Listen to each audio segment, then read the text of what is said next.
Hello बच्चों, स्वागत है आपका एग्जाम गुरु के इस चैनल पे। और आज आपका टेस्ट हुआ जो कि एक फुल सिलेबस टेस्ट है FST9।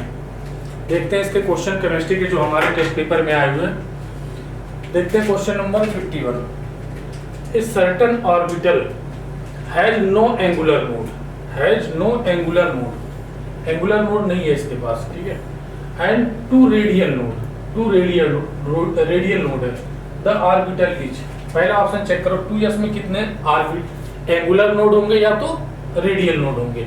तो पहले में देखो पहला ऑप्शन चेक करते हैं हम 2s। तो जो एंगुलर नोड होता है, एंगुलर नोड होता है L के बराबर। जितना L की वैल्यू होगी उतने ही एंगुलर नोड होंगे। और L क्या होता है? L होता है हमारा एजीमुथल क्वांटम नंबर। ये S P D F। L की वैल्यू S के लिए 0, P के लिए 1, D के लिए 2, F के लिए 3। ये याद रखना इसमें आप।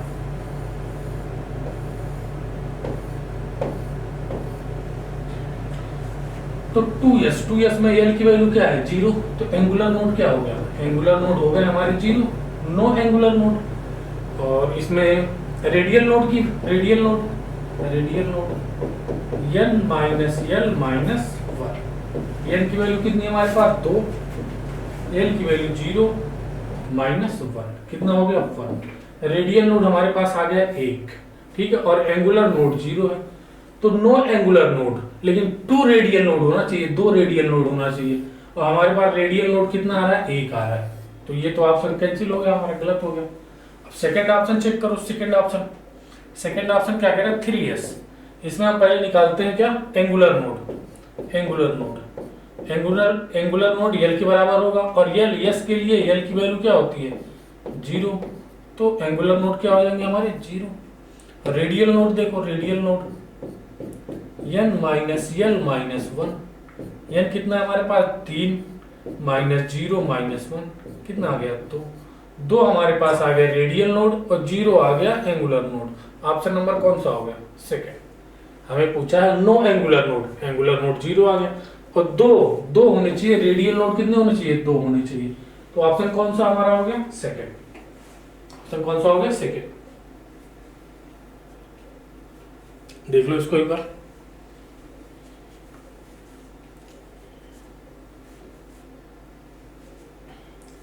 आगे बढ़े, देखते हैं question number 52। Question number 52। Which one of the following pair of solution is not an acidic buffer? पहले हम देखते हैं बफर कैसे बनता है। एसिडिक बफर कैसे बनता है?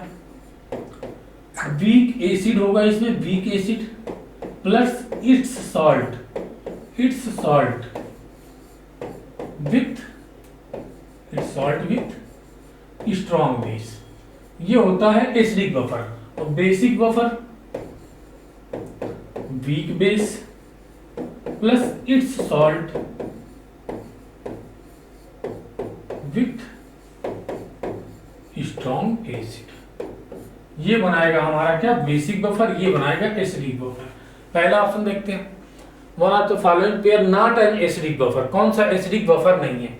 ये देखो हमारा क्या है? ये वीक एसिड है और ये इसी का सॉल्ट है। किसके साथ? स्ट्रॉन्ग बेस के साथ। तो ये तो हमारा एसिडिक बफर बनाएगा। ये क्या बनाएगा? एसिडिक बफर बनाएगा। ये एसिडिक बफर। ये देखो ये क्या है? वीक एसिड इस सॉल्ट विथ स्ट्रॉन्ग बेस। ये भी हमारा क्या बनाएगा?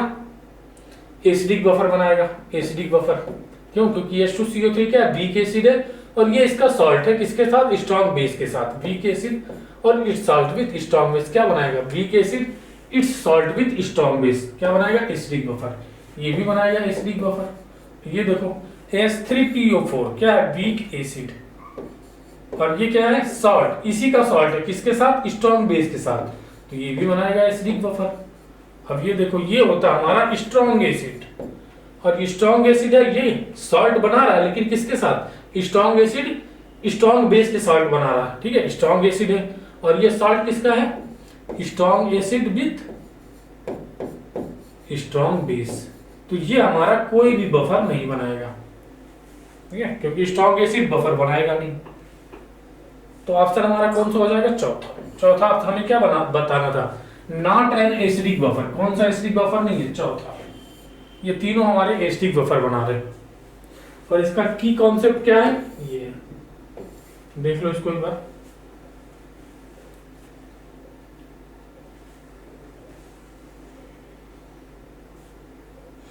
आगे बढ़े, देखते हैं question number 53। Question number 53, correct acidity order of the following is. यहां हम बेंजोइक एसिड की एसिडिक स्ट्रेंथ कंपेयर कर रहे हैं। तो हमें पता है बेंजोइक एसिड में अगर आर्थो पोजीशन पे कोई बल्कि ग्रुप लगा हुआ है, आर्थो पोजीशन पे कोई अगर हमारे पास बल्कि ग्रुप लगा हुआ है तो उसका एसिडिक स्ट्रेंथ अपने आप बढ़ जाता है, चाहे वह प्लस आई हो चाहे माइनस आई हो, इससे फर्क नहीं पड़ता, बस क्या होना चाहिए, बल्कि ग्रुप होना चाहिए। तो इन सब से, इससे और इससे, इन दोनों की एसिडिक स्ट्रेंथ ज्यादा होगी। क्यों? Due to ortho effect, due to ortho effect. अब इन दोनों में देखो कौन ज्यादा बढ़ा है, ब्रोमीन और आयोडीन में आयोडीन ज्यादा बढ़ा है। जितना ज्यादा बल्कि होगा उसका एसिडिक स्ट्रेंथ उतना ज्यादा होगा। इन दोनों का तो इससे कम है, इन दोनों का इन दोनों से कम है। क्यों? आर्थो इफेक्ट की वजह से। अब इन दोनों में देखना है, जो जितना बड़ा होगा उसका एसिडिक स्ट्रेंथ उतना ज्यादा होगा। तो सी का एसिडिक स्ट्रेंथ सबसे ज्यादा हो जाएगा। फिर हो जाएगा हमारे पास ए का, due to ortho effect, ortho effect की वजह से। अब इसमें क्या देखेंगे हम, माइनस आई। क्यों? क्योंकि यहाँ पे आर्थो इफेक्ट लगेगा नहीं।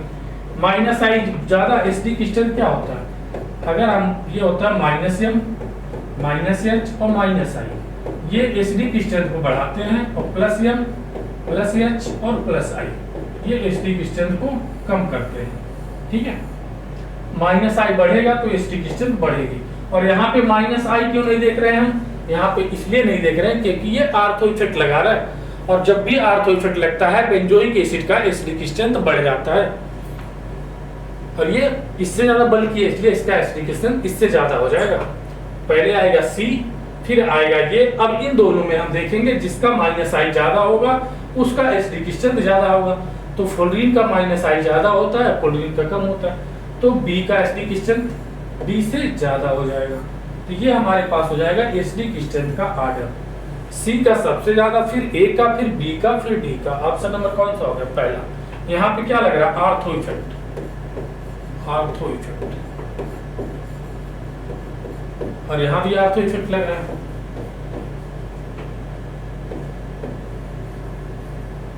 आर्थो इफेक्ट, देखो ऑप्शन नंबर कौन सा हो गया, पहला।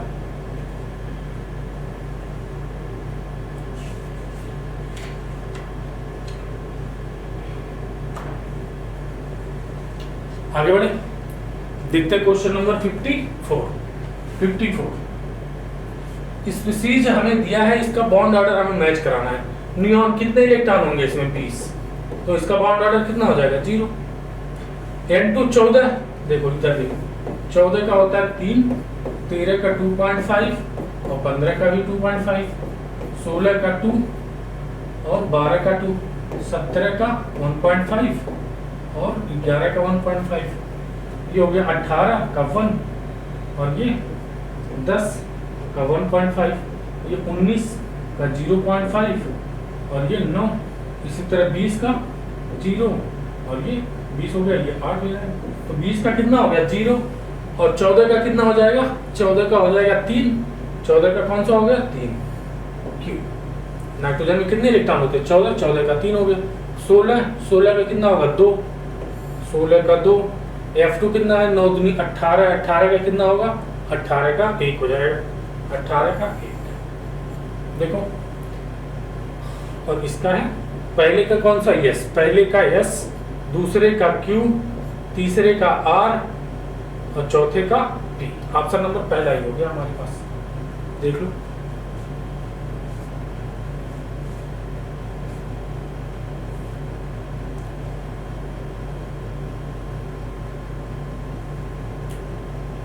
आगे बढ़े, देखते हैं क्वेश्चन नंबर 55। क्वेश्चन नंबर 55,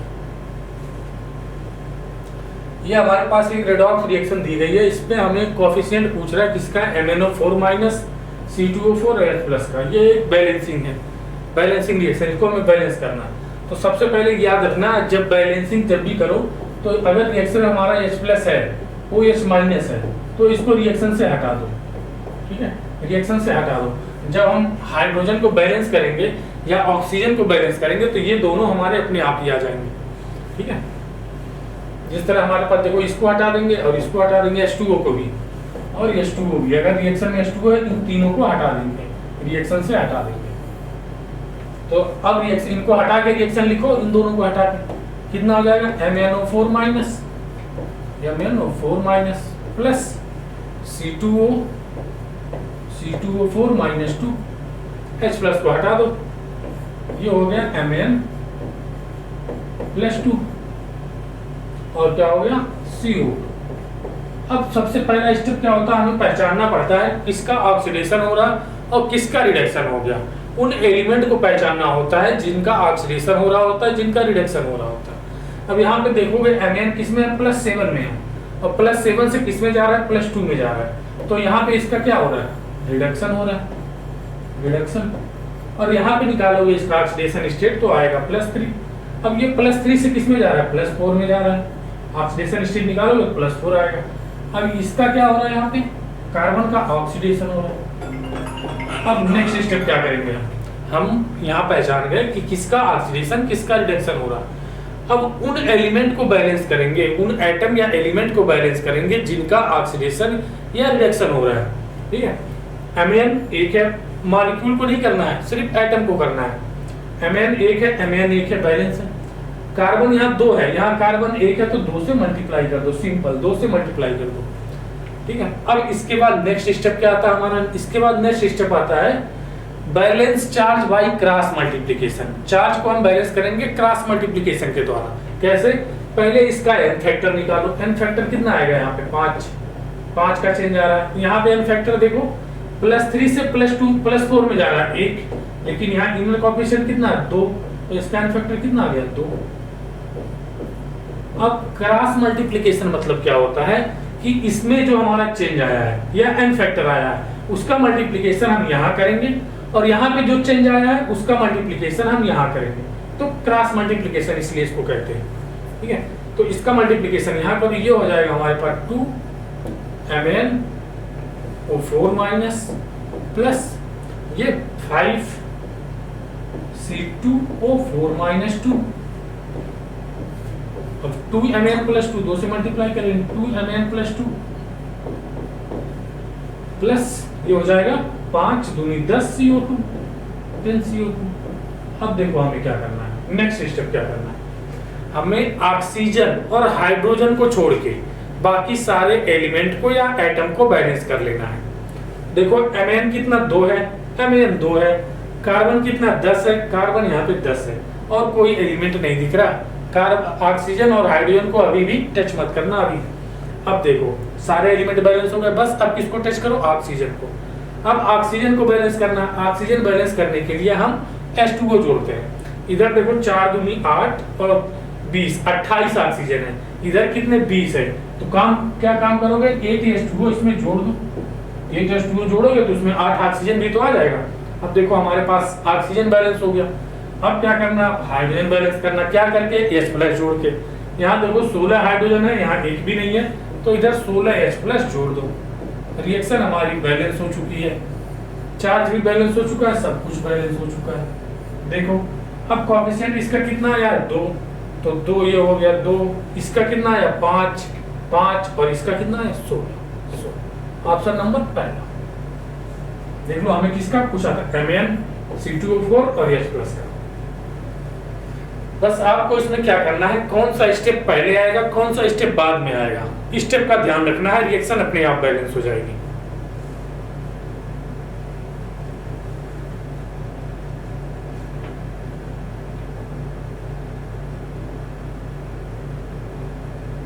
आगे बढ़ते हैं, देखते हैं क्वेश्चन नंबर 56। इन फिजिजॉर्प्शन या adsorption increase with increase in temperature. ये कह रहा है कि एडजॉर्प्शन या फिजिकल एडजॉर्प्शन, फिजिकल फिजिजॉर्प्शन को क्या फिजिकल एडजॉर्प्शन बोलते हैं, ठीक है। ये कह रहा है कि टेम्परेचर बढ़ाने के साथ बढ़ती है, लेकिन फिजिकल एडजॉर्प्शन जो हमारा होता है ये होता है exothermic process. Delta H negative होता है इसका, यानी ये क्या होता है एक्सोथर्मिक प्रोसेस, एक्सोथर्मिक प्रोसेस होता है। अब एक्सोथर्मिक प्रोसेस में अगर हम टेम्परेचर बढ़ाते हैं तो रिएक्शन हमारी बैकवर्ड चली जाती है, तो एडजॉर्प्शन क्या होगा, कम होने लगेगा। तो यहाँ क्या कह रहा है, इंक्रीज होने लगेगा। तो ये स्टेटमेंट क्या हो गया, गलत हो गया। अगला स्टेटमेंट देखते हैं, फिजिजॉर्प्शन या physical adsorption is exothermic in nature. अभी हमने बताया एक्सोथर्मिक इन नेचर है, तो स्टेटमेंट सेकंड सही हो गया, स्टेटमेंट फर्स्ट गलत हो गया। Statement both statement first and second incorrect, ये तो गलत हो गया क्योंकि कह रहा है दोनों इनकरेक्ट है। Statement first is correct, statement first कह रहा है करेक्ट है, स्टेटमेंट फर्स्ट तो गलत है। Statement first is incorrect but statement second is correct. Option number कौन सा हो गया, थर्ड। ऑप्शन नंबर कौन सा हो गया, थर्ड। देख लो एक बार।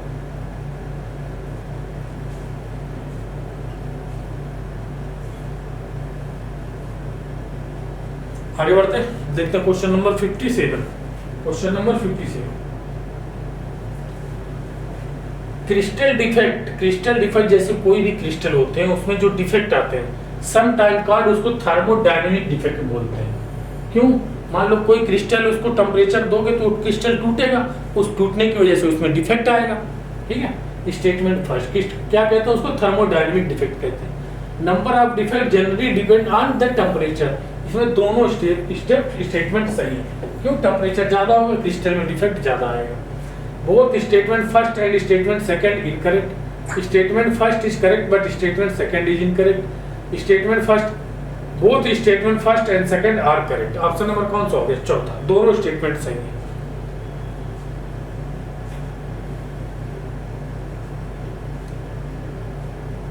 आगे बढ़े, देखते हैं question number 58। How many chiral carbon atom produce on monohydrogenation of 2 methyl butane. 2 methyl butane का पहले तो स्ट्रक्चर बनाओ। 1 carbon, 2 carbon, 3 carbon, 4 carbon. Butane के ये 4 कार्बन बनाना है हमें। और दूसरे नंबर पे क्या है, मिथाइल ग्रुप लगा हुआ है। दूसरे नंबर पे CH3 लगा हुआ है, इसको भी CH3 बना लो। यहाँ पे H लगा दो, इसको भी H लगा दो, और इसको भी H लगा दो। यहाँ पे भी 3 H लगाओ, क्योंकि बैलेंस करना पड़ेगा सारी वैलेंसी हमें। ठीक है, अब ये हो गया हमारे पास 2 मिथाइल ब्यूटेन हो गया। अब कह रहा है इसका मोनोहाइड्रोजनेशन करा रहे हैं, मोनोहाइड्रोजनेशन करा रहे हैं। ठीक है, मोनोहाइड्रोजनेशन करा रहे हैं। अब इसमें देखो कितने तरह के कार्बन है हमारे पास। ये 1 डिग्री कार्बन है, ये भी 1 डिग्री कार्बन है, और ये कितना 3 डिग्री कार्बन है, ये 2 डिग्री कार्बन है, और ये कितना, ये भी 1 डिग्री कार्बन है। देखो इसमें 3 मोनोहाइड्रोजनेशन प्रोडक्ट बनेंगे। क्यों, जितने टाइप के कार्बन है उतने टाइप के मोनोहाइड्रोजनेशन प्रोडक्ट बनेंगे। लेकिन अगर हम इसमें हाइड्रोजन जोड़ेंगे तो इस कायरल कार्बन नहीं मिलेगा हमें। क्यों, क्योंकि यहाँ पे 2 हाइड्रोजन तो बचेंगे ना, दोनों हाइड्रोजन सेम हो जाएंगे। कायरल कार्बन मतलब क्या होता है, कार्बन से लगी चारों वैलेंसी डिफरेंट हो, A B C D, तब उसको क्या बोलेंगे, कायरल कार्बन। लेकिन अगर इसको हटा के एक कार्बन को, एक हाइड्रोजन को हटाओगे, एक क्लोरीन जोड़ोगे, लेकिन 2 हाइड्रोजन तो रहेगा, तो वो कायरल नहीं होगा। लेकिन यहाँ पे देखो, अगर हम इसको हटा के क्लोरीन जोड़ते हैं तो क्या होता है, CH3 हो गया, CH2 हो गया, CH3, और ये Cl, और ये CH3। ठीक है, यहाँ पे देखो इस कार्बन से लगा जितने भी ग्रुप है, इस कार्बन से लगे जितने भी ग्रुप है हमारे, कितने ग्रुप है, methyl butane, methyl butane, 2 methyl butane, 1 2 methyl butane. ठीक है, यहाँ से अगर हम 1 2 3 4 2 मिथाइल ब्यूटेन है। अगर हम यहाँ से Cl हटाएं, यहाँ से इस कार्बन से देखो हमारे पास एक ग्रुप ये लगा हुआ है, ठीक है, एक ग्रुप ये लगा हुआ, एक ग्रुप ये लगा हुआ, एक ग्रुप, अब ये दोनों ग्रुप सेम हो गए, तो ये कायरल कार्बन होगा नहीं। ठीक है, यहाँ पे क्या होता है, देखो यहाँ पे जो होता है, यहाँ पे हाइड्राइड शिफ्टिंग होती है, हाइड्राइड शिफ्टिंग। ठीक है, मिथाइल ग्रुप H हो गया ये, यहाँ पे जो होगा एक 2D यहाँ पे आएगा कायरल कार्बन, और एक कायरल कार्बन यहाँ पे आएगा। ठीक है, मिथाइल ब्यूटेन, 2 मिथाइल ब्यूटेन, 1 2, ये मिथाइल ग्रुप लगा हुआ, butane 1 2 3 4, 2 methyl butane, chiral carbon कितने हो जाएंगे इसमें, एक सेकेंड।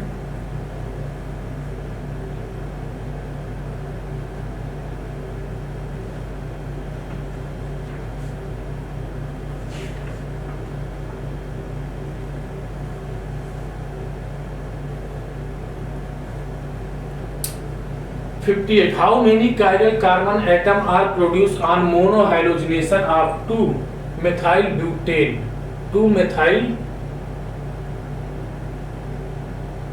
दूसरे नंबर में मिथाइल है ब्यूटेन, 1 2 3 4, दूसरे नंबर पे मिथाइल ग्रुप लगा हुआ है, ठीक है। अगर यहाँ से हम इस हाइड्रोजन को लाएंगे तब भी H, ये CH3, यहाँ से देखो ये हमारा H रहेगा और यहाँ पे क्या लग जाएगा Cl, ठीक है। ये कितना हो जाएगा, एक काइरल कार्बन यहाँ से लगाए, ये H लगाए, ये लगाए, ये लगाए, एक काइरल कार्बन यहाँ मिल जाएगा और एक काइरल कार्बन देखो यहाँ पे मिल सकता है CH3, C, H, Cl और ये पूरा ग्रुप है CH3 और CH3, ठीक है। एक काइरल कार्बन यहाँ पे मिल जाएगा, क्यों, क्योंकि ये हाइड्रोजन अलग है C और ये H, एक काइरल कार्बन यहाँ पे मिल जाएगा। देखो हाइड्रोजन है ये क्या है CH3 है और ये Cl है, CH2 है, CH3 है, ठीक है।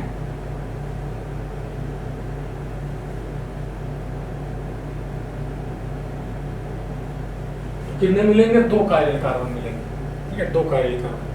How many chiral carbon atom produce on mono hydrogenation of 2-methyl butane? Option number कौन सा हो जाएगा, थर्ड, ऑप्शन नंबर थर्ड हो जाएगा।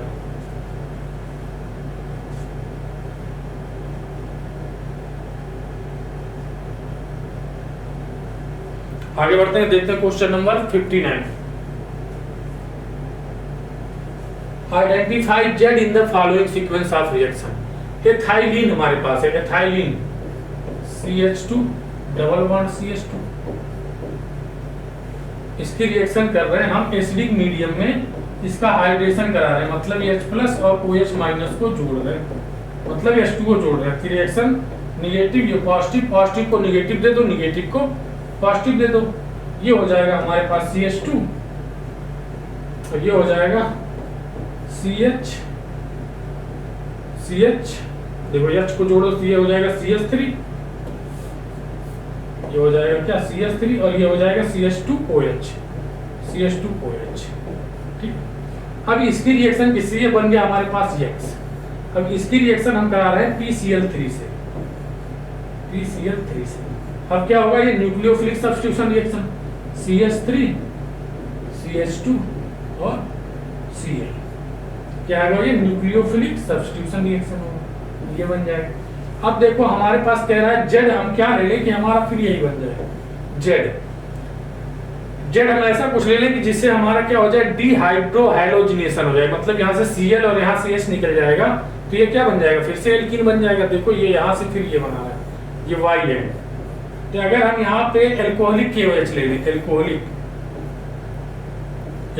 KOH ले लो, ठीक है। एल्कोहलिक KOH क्या कराता है, डिहाइड्रोहाइलोजिनेशन,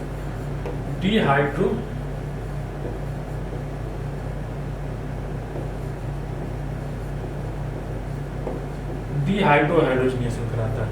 तो यहाँ से Cl और यहाँ से एक H क्या होगा, इसको ऐसे बना लो, CH2 सिंगल बॉन्ड, यहाँ से एक H और ये Cl निकल जाएंगे और यहाँ पे क्या आ जाएगा, डबल बॉन्ड, ठीक है। तो हमारा क्या लेना पड़ेगा, एल्कोहलिक KOH, ऑप्शन नंबर कौन सा हो जाएगा, third.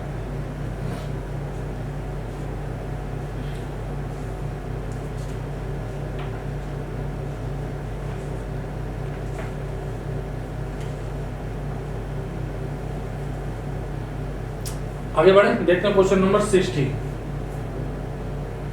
In the given sequence of reaction, ये एल्काइन है हमारे पास, CuCl2 से रिएक्शन कर रहा है, NH4Cl भी है उसमें, तो B क्या बनेगा, देखो एल्काइन बनाओ, CH ट्रिपल बॉन्ड CH, यही तो होता है एल्काइन।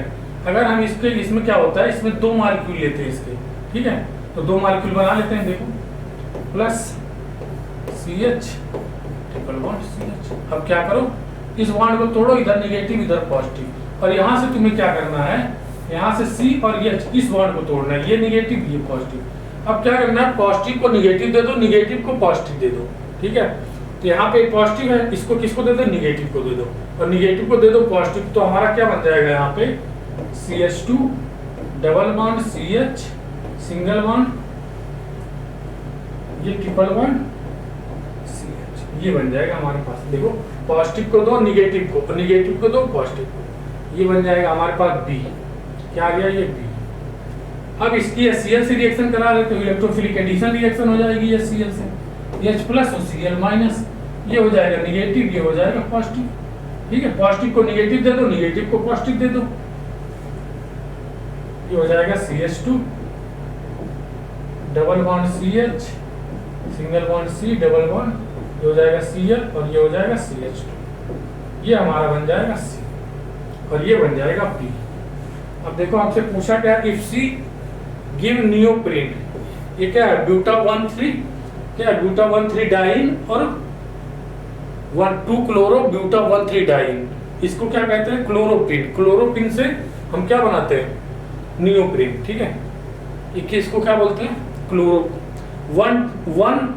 1 2 3 4, दूसरे नंबर हर इस पे क्या है, डबल बॉन्ड है, इस पे डबल बॉन्ड है। एक नंबर देखो 1 2 3 4 ब्यूटा 2 क्लोरो ब्यूटा 1,3 डाइन, जब इसका पॉलीमराइजेशन करते हैं, पॉलीमराइजेशन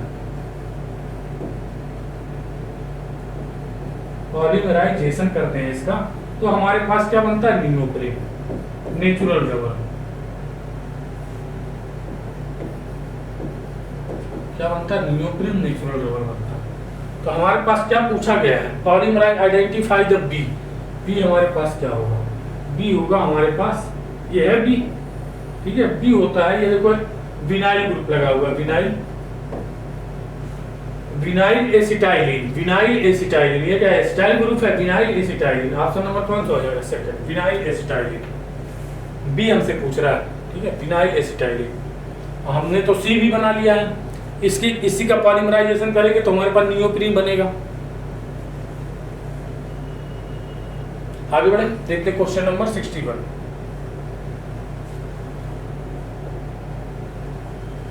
डीडीटी क्या होता है, कीटनाशक होता है जो खेतों में छिड़का जाता था पहले, लेकिन अब इस पे प्रतिबंध लग चुका है।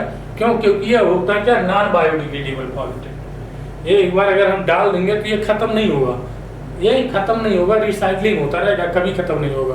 क्यों, क्योंकि नॉन बायोडिग्रेडेबल है। और क्या होता है, कीटनाशक की तरह यूज किया जाता था इसको। आगे बढ़े, देखते हैं question number 62। Kjeldahl method for estimation of nitrogen applicable to pyridine. Pyridine के लिए एप्लीकेबल नहीं है, क्योंकि नाइट्रोजन अगर हमारा रिंग में आ गया, नाइट्रोजन अगर हमारा क्या आ गया, रिंग में आ गया, तो इसके लिए एप्लीकेबल नहीं होगा ये, पायरिडीन के लिए, ठीक है। नाइट्रोजन क्या है, पायरिडीन के लिए एप्लीकेबल नहीं होता। अगर नाइट्रोजन देखो, अगर नाइट्रोजन हमारा रिंग में आ जाए, या 2 डिग्री हो जाए या 3 डिग्री हो जाए, तो वहां पे क्या होता है, जेल्डाल मेथड से उसका एस्टिमेशन नहीं कर सकते। तो पहला ही ऑप्शन है पायरिडीन। पायरिडीन में नाइट्रोजन क्या हो जाता है, हमारा रिंग में आ जाता है, तो पायरिडीन के लिए नॉट एप्लीकेबल है जेल्डाल मेथड। आगे बढ़ते हैं, देखते हैं क्वेश्चन नंबर 63। प्रोड्यूसर गैस किसको बोलते हैं, CO प्लस H2 को क्या बोलते हैं, सिंथेसिस गैस, और CO प्लस N2 को बोलते हैं producer gas. CO plus N2, mixture of CO plus N2, option number 3, 63 का ऑप्शन नंबर 3। देखते हैं, आगे बढ़ते हैं। गैलिना इज ओर ऑफ, किसका ओर होता है, लेड का। गैलिना किसका ओर होता है, लेड का। थ्योरेटिकल क्वेश्चन है, इसको जल्दी जल्दी करते हैं। Compound COCH4NH3Br and COSO4NH3Cl represent isomerism. Isomerism की कंडीशन क्या होती है, आइसोमेरिज्म तभी हम देखेंगे जब सबसे पहला कंडीशन उनका मॉलिक्यूलर फार्मूला सेम होना चाहिए। उनका क्या, molecular formula molecular formula same होना चाहिए। देखो मॉलिक्यूलर फार्मूला सेम है सबका, यहाँ पे Br है और यहाँ पे Cl है, इसका मॉलिक्यूलर फार्मूला ही नहीं सेम है। भाई कोई भी आइसोमेरिज्म हो, उस आइसोमेरिज्म शो करने के लिए सबसे पहली जो कंडीशन है उसका मॉलिक्यूलर फार्मूला सेम होना चाहिए, ठीक है। उसके बाद आगे बढ़ेंगे, स्टीरियो ऑप्टिकल और बाकी देखेंगे, लिंकेज उनकेज तब उसके बाद देखेंगे। लेकिन इसमें क्या है हमारा, देखो इसमें मॉलिक्यूलर फार्मूला ही नहीं सेम है, ठीक है। यहाँ पे Br है और यहाँ पे Cl है, NH3 तो सेम है, चलो सही है, SO4 भी है, लेकिन यहाँ Br है, इसका मॉलिक्यूलर फार्मूला डिफरेंट हो गया, तो नो एनी आइसोमेरिज्म, कोई भी आइसोमेरिज्म शो नहीं करेगा। आगे बढ़े, देखते हैं question number 66। Correct order of bond angle of the following, BCl3 NH3, देखो BCl3 है हमारे पास, NH3 है और PCl3 है।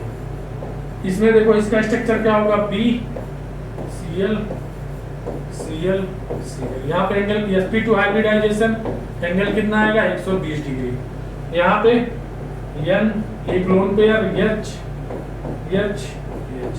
हाइब्रिडाइजेशन sp3 होना चाहिए 109 डिग्री 28 मिनट का, लेकिन ये क्या हो जाता है 107 डिग्री समथिंग मिनट, मान लो कुछ मिनट का हो जाएगा 28 मिनट का। क्यों? क्योंकि एक लोन पेयर की वजह से इसका बॉन्ड एंगल कम हो जाता है। अब ये देखो PCl, इसमें भी एक लोन पेयर है और 3 बॉन्ड पेयर है, तो इसमें ये भी sp3 होगा। लेकिन अब इन तीनों में देखो, इन तीनों में इसका सबसे ज्यादा 120, sp3 है तो 109 डिग्री 28 मिनट होना चाहिए, लेकिन देखते हैं कितना होता है, तो सबसे ज्यादा बॉन्ड एंगल हो जाएगा BCl3 में। अब इन दोनों में कंपेयर करते हैं, इन दोनों में देखो सेंट्रल एटम अलग अलग है और साइड एटम भी अलग अलग है, ठीक है। तो हम देखते हैं कि जिस सेंट्रल एटम की इलेक्ट्रोनेगेटिविटी क्या होगी, ज्यादा होगी।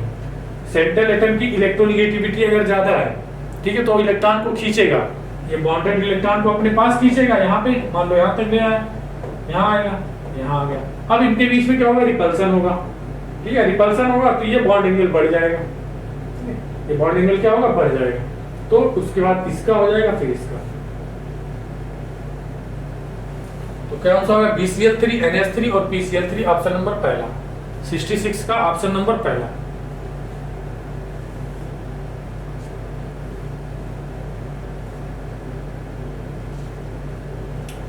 आगे बढ़े, देखते हैं question number 67। Equilibrium constant Kp for the reaction, इसके लिए हमें Kp की वैल्यू निकालनी है, टोटल प्रेशर हमें दिया है P। तो पहले एक बार रिएक्शन को लिख लो, A क्या बना रहा है 2B, हमने माना इसका इनिशियल कंसंट्रेशन 1 था, T इक्वल टू 0 पे, ठीक है। अब T इक्वल टू इक्विलिब्रियम पे इसका कंसंट्रेशन देखते हैं, 1 माइनस x और ये हो गया 2x, ठीक है। टोटल मोल निकाल लो, कितना हो जाएगा टोटल मोल, ये तो इक्विलिब्रियम पे मोल आ गया, टोटल मोल कितना होगा, कब इक्विलिब्रियम पे 1 माइनस x प्लस 2x, कितना हो जाएगा 1 प्लस x। अब हमें Kp निकालना है, यहाँ से देखो Kp पार्शियल प्रेशर किसका, B का स्क्वायर हो जाएगा और पार्शियल प्रेशर A हो जाएगा। पार्शियल प्रेशर क्या, मोल फ्रैक्शन, इसके मोल फ्रैक्शन कितना हो जाएगा 2x by 1 plus x, 2x by 1 plus x, इसका मोल फ्रैक्शन हो गया। और प्रेशर, टोटल प्रेशर कितना दिया P, इसका स्क्वायर कर दो, डिवाइड बाई इसका mole fraction 1 minus x divide by 1 plus x into P, इसका स्क्वायर तो करना नहीं है। देखो अब ये हमारे पास क्या हो जाएगा 4x square P square divide by 1 plus x और 1 प्लस x, ठीक है। और ये हो जाएगा हमारे पास 1 माइनस x 1 प्लस x और P से P कैंसिल हो गया हमारे पास, 1 प्लस x से 1 प्लस x कैंसिल हो गया। अब ये हमारे पास देखो, इसके बाद जगह थोड़ी कम है तो इधर आ जाओ, ठीक है, इधर देखते हैं।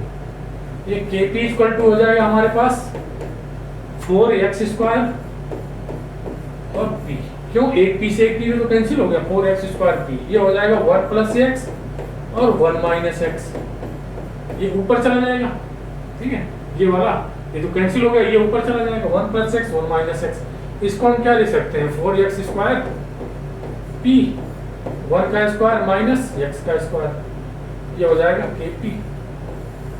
1 का स्क्वायर 1 ही होगा, तो 4x स्क्वायर p, ये अल्फा मान लो, 4x स्क्वायर p, 1 का स्क्वायर और अल्फा का स्क्वायर। ऑप्शन नंबर कौन सा हो गया? पहला। 1 का स्क्वायर की वैल्यू क्या होगी? 1 ही तो होगी। चलो इसको 1 लिख लो। 4x square 1 minus x square, देख लो पहला।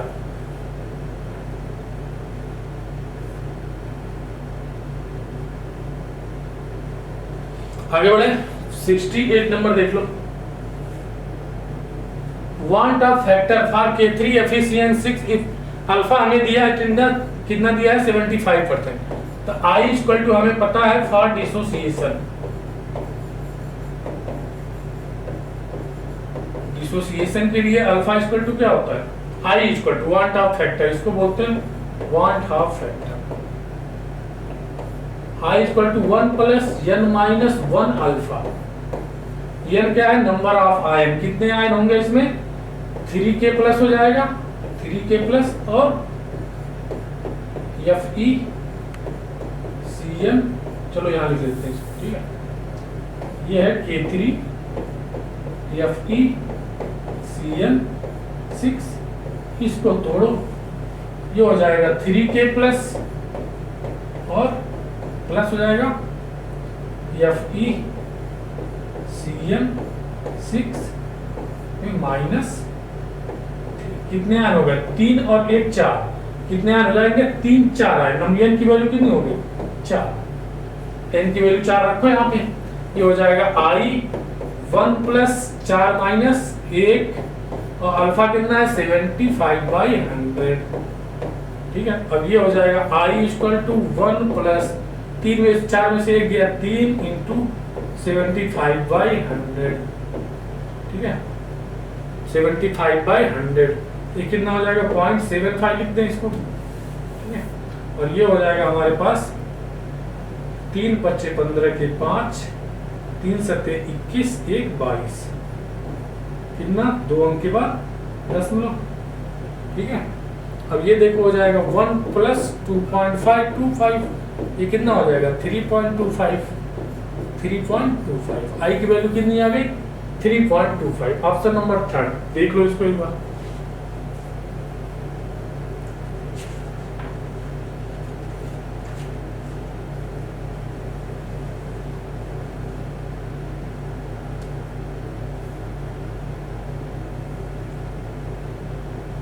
आगे बढ़े, देखते हैं question number 69। At very low pressure the van der Waals equation of 1 mole, n equal to कितना है? 1 मोल। n इक्वल टू कितना? 1 मोल। तो P plus A by V का स्क्वायर, ये हो गया, ये हो जाएगा V माइनस B, ये हो जाएगा RT। अब हम जानते हैं कि वेरी क्या बोला? Low pressure. Very low pressure पे क्या होता है? जो गैस के मॉलिक्यूल का वॉल्यूम होता है, गैस के मॉलिक्यूल का जो वॉल्यूम होता है, गैस के वॉल्यूम के रिस्पेक्ट में उसको हम क्या कर देते हैं? निगलेक्ट कर देते हैं, बहुत कम कर देते हैं। कब? वेरी लो प्रेशर पे। वेरी लो प्रेशर पे क्या होगा? गैस का वॉल्यूम बहुत ज्यादा होगा, प्रेशर कम तो वॉल्यूम ज्यादा। अब गैस का वॉल्यूम ज्यादा हो जाएगा तो गैस के मॉलिक्यूल का वॉल्यूम हम निगलेक्ट कर देंगे, तो इसके ये बताता है गैस के मॉलिक्यूल का वॉल्यूम ये 0 कर देंगे। अब देखो हमारे पास क्या है, इसको अंदर मल्टीप्लाई कर दो, तो P B plus A B B और ये हो जाएगा RT, क्या हो जाएगा? इक्वल टू RT, ये B स्क्वायर है, तो एक B से एक B कैंसिल हो गया, PB equal to A by B equal to RT, ये भी तो हो जाएगा। अब देखो क्या दिया हमें, इसको हम ऐसे भी लिख सकते हैं, देखो यहाँ से P plus A by B square, ये हो गया V इंटू RT, ये भी हो सकता है। देखो हमारा ऑप्शन में क्या दिया है? PB माइनस PQ, ये तो होगा नहीं, ये भी नहीं होगा। PB ग्रेटर देन RT, ये देखो P A by B square, A by B square B RT। Option number कौन सा होगा? चौथा। 69 का ऑप्शन नंबर चौथा, देख लो इधर।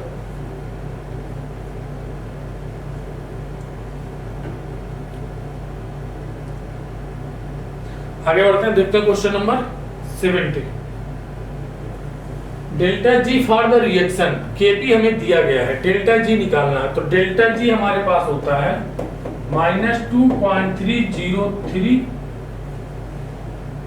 RT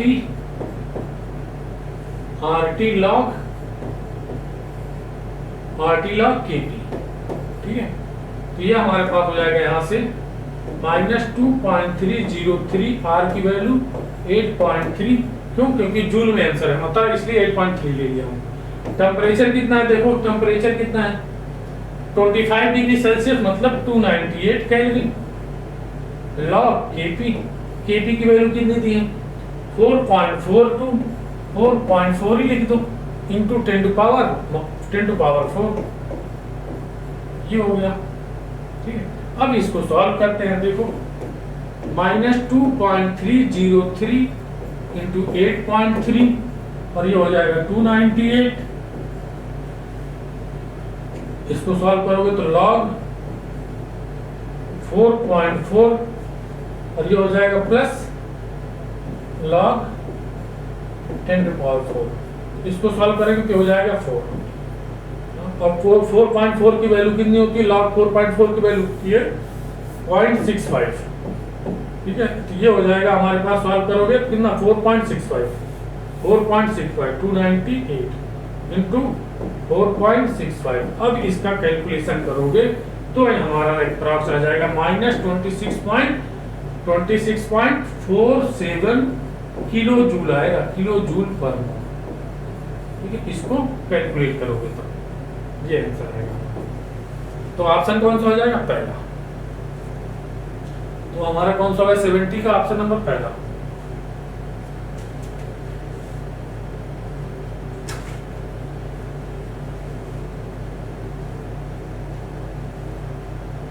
आगे बढ़ते हैं, देखते हैं question number 71। Which of the following does not show disproportionation reaction? किसमें डिस्प्रपोर्शनेशन रिएक्शन नहीं हो।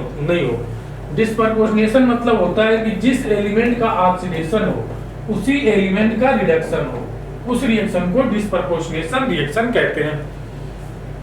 तो देखते हैं Cl2 यहाँ 0 था, 0 से -1 गया, रिडक्शन हुआ, ठीक है। यहाँ 0 से किसमें जा रहा है, देखो ये +1 हो जाएगा, +1 x इक्वल टू मानो +1, तो यहाँ पे क्या हो गया ऑक्सीडेशन, तो ये रिडॉक्स रिएक्शन है। यहाँ पे 0 से किसमें जा रहा है -3 और ये +1 में जा रहा है +1, यहाँ भी क्या हो रहा है रिडॉक्स रिएक्शन है। ये भी क्या है, डिस्प्रपोर्शनेशन रिएक्शन है। हमसे पूछा है कौन सा नहीं है, ये 0 है, 0 से किसमें गया माइनस में, तो रिडक्शन हुआ इसका। और यहाँ 0 से यहाँ भी माइनस में, यहाँ भी क्या हो गया रिडक्शन हो गया। ये तो नहीं शो कर रहा है, इसको देख लो, यहाँ -2 में है, -2 से किसमें गया +2 में, ऑक्सीडेशन हुआ। -2 से +2 में गया, ऑक्सीडेशन हुआ, चलो ठीक है। अब यहाँ -2 से -2 में गया, भाई ऑक्सीडेशन हुआ लेकिन रिडक्शन नहीं हो रहा है, -2 से -2 में जा रहा है। तो ऑप्शन नंबर कौन सा हो गया, थर्ड। यही हमारा क्या है, डिस्प्रपोर्शनेशन रिएक्शन नहीं है। तो हमारा सही कौन सा है, सही है तीसरा, ठीक है। हम सही क्या लगाएंगे, हमें नॉट करेक्ट बताना है, नॉट शो डिस्प्रपोर्शनेशन, तो थर्ड वाला नहीं शो कर रहा है। 71 का कौन सा हो गया, थर्ड, देख लो एक बार।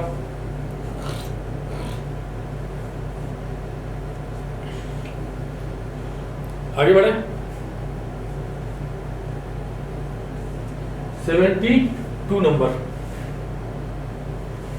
The arrange the radius ratio, cation ratio R cation by R anion। कह रहा है फॉर्म ऑक्टाहाइड्रल के लिए, ऑक्टाहाइड्रल कॉम्प्लेक्स के लिए कितना होगा इनका रेशियो। तो ट्राइगोनल के लिए देखो, जब कोऑर्डिनेशन नंबर 3 होता है तो ये होता है ट्राइगोनल।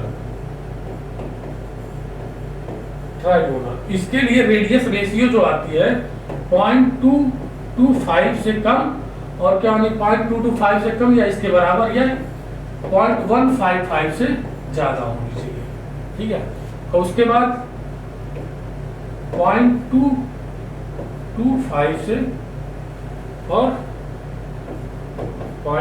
R कैटायन में R एनायन कम होना चाहिए, किससे 0.414 से। इसके लिए आ जाएगा क्या, ऑक्टाहाइड्रल, ये हो जाता है tetrahedral, coordination number 4। Coordination number 4 और ये हो जाता है टेट्राहाइड्रल। अब यहाँ देखो 0.414 जो कैटायन और एनायन का रेशियो है कितना आना चाहिए, 0.414 से ज्यादा या इसके बराबर या कम होना चाहिए, कितना 0.731 से। यहाँ पे आता है कोऑर्डिनेशन नंबर 6 और ऑक्टाहाइड्रल कॉम्प्लेक्स, ऑक्टाहाइड्रल वाइड होते हैं, ट्राइगोनल वाइड, टेट्राहाइड्रल वाइड और ऑक्टाहाइड्रल वाइड। तो हमें ऑक्टाहाइड्रल ही बताना था शायद, ऑक्टाहाइड्रल अरेंजमेंट। ये कितना होगा इसका रेशियो 0.414 और 0.073 इसके बीच में होगा कैटायन और एनायन का रेशियो। ठीक है, कैटायन एनायन का रेशियो इनके बीच में होगा।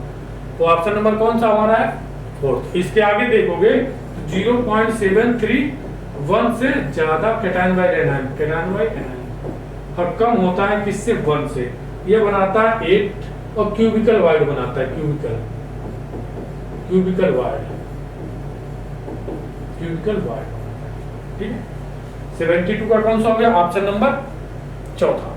देख लो इसको एक बार, ये एक बार देख लो, याद कर लो इसको।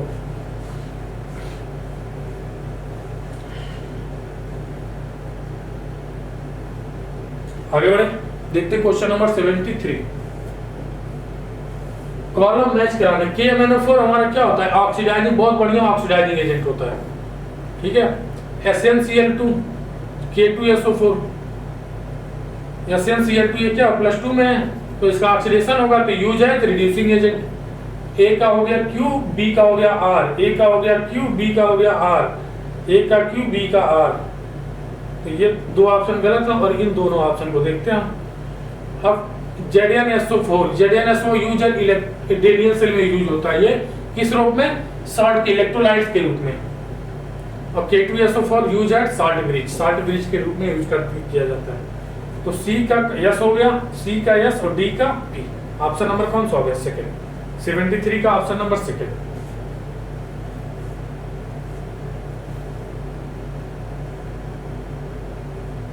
आगे बढ़ते हैं 74 नंबर।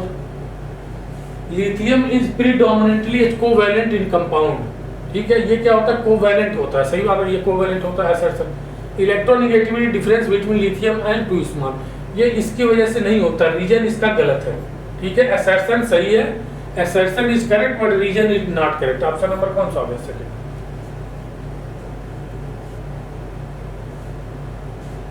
आगे बढ़ते हैं, देखते हैं question number 75। Temperature at which 5 mole, number of mole कितना दिया, 5 मोल। SO2 will be occupied volume 10 litre at a pressure of 15 atm। Volume कितना दिया हमारे पास, वॉल्यूम दिया है 10 लीटर, प्रेशर कितना दिया है 15 atm। और क्या दिया है देखो क्वेश्चन में, वंडरवाल कांस्टेंट A की वैल्यू हमें दी है 6.71 और B की वैल्यू हमें दी है कितनी, 0.0564। अब हमें क्या निकालना है, टेम्परेचर निकालना है। तो हमें फार्मूला पता है, P प्लस ये होता है N square A by B square, ये होता है V minus NV equal to nRT। अब इसमें सारी वैल्यू रखते जाओ। P की वैल्यू कितना दिया है 15 प्लस N स्क्वायर 5 दिया, 5 × 25 हो जाएगा। और A की वैल्यू देखो कितनी दी है तुम्हें, A की वैल्यू दी है देखो 6.71, डिवाइड करेंगे B स्क्वायर 10 का स्क्वायर 100 और B कितना है 10, N कितना है 5 और B की वैल्यू देखो हमें दी है कितनी, B 0.0564।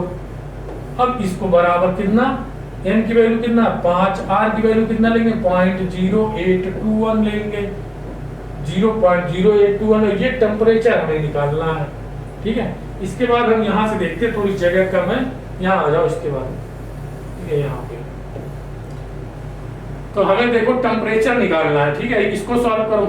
टेम्परेचर ये आ जाएगा 15, यहाँ टेम्परेचर हो जाएगा ये 15 प्लस 25 इंटू 6.71 डिवाइड बाई, अच्छा यहाँ पे 100 है, ये 100 ये हो गया, थोड़ी इस जगह चाहिए, ये अलग है, ठीक है, ये अलग है। और क्या हो जाएगा हमारे पास, ये हो जाएगा 10 - 5 इंटू 0.050564, ठीक है। अब इसको डिवाइड किससे करेंगे, 5 इंटू 0.0821 से। तो यहाँ पे हमारा टेम्परेचर जो आता है वो आता है 394.6 केल्विन। कितना आ जाएगा आंसर नंबर चौथा, ऑप्शन नंबर चौथा आ जाएगा। बस इसको हमें सॉल्व करना है, यहाँ से टेम्परेचर आ जाएगा, कैलकुलेट करना है।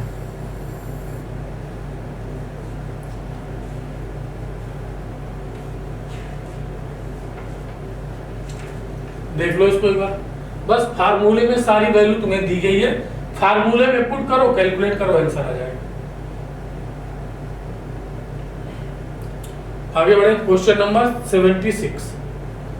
Molar solubility of helium, nitrogen, oxygen are plotted against partial pressure of the gas at constant temperature. Henry law constant for these gas. इनके लिए हमें हेनरी कांस्टेंट की वैल्यू बतानी है, ठीक है। तो हमारे पास पार्शियल प्रेशर इक्वल टू होता है KH into mole fraction of gas, partial pressure, ये होता है हेनरी कांस्टेंट, ठीक है।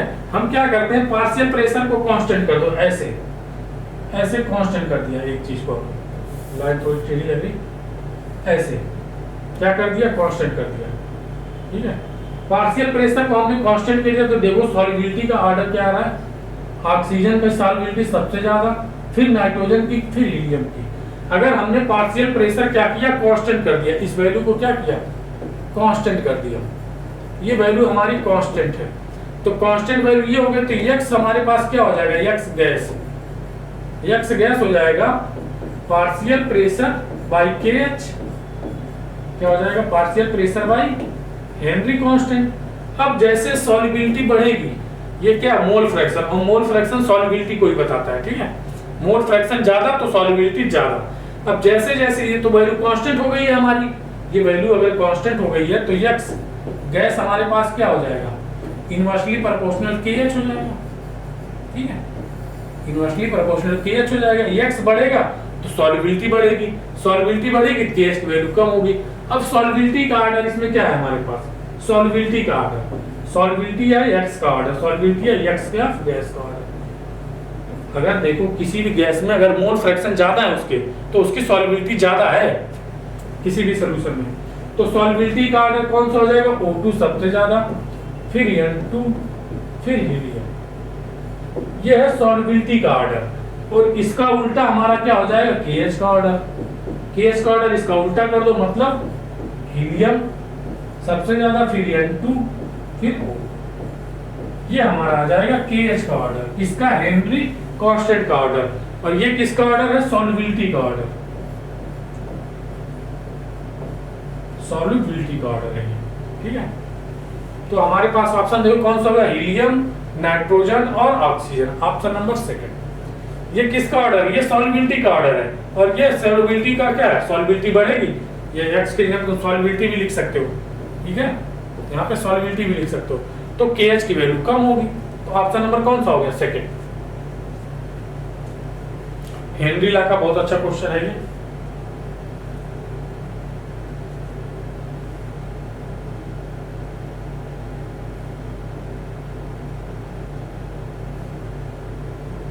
आगे बढ़े, देखते हैं question number 77। pKa value of weak acid HA, pKa हमें दिया है, pKa कितना दिया है 4.80, और pKb हमें दिया है, pKb कितना दिया है 4.78। मतलब दोनों वीक है हमारे पास, एसिड भी वीक है, बेस भी वीक है। pH of an aqueous solution, इनको मिलाया गया और सॉल्ट बनाया गया Ba। कैसा सॉल्ट है ये सॉल्ट हमारा है वीक एसिड और वीक बेस का सॉल्ट है। तो इसका pH क्या होता है हमारे पास, pH 7 plus half pKa minus half pKb। इसमें पहले पुट करो 7 प्लस हाफ इंटू 4.80, 4.80 और ये हो जाएगा -1/2 इंटू 4.78। ये कितना हो जाएगा देखो 7 प्लस 2.40 और ये -2.3 और ये 9 हो जाएगा। ठीक है 7.01 देखो 2.40 है 2.39 है तो कितना बचेगा 0.01 बचेगा यहाँ पे प्लस 7 कितना हो जाएगा 7.01 यह हो जाएगा हमारा pH 7.09। ऑप्शन नंबर कौन सा हो गया थर्ड देख लो बात।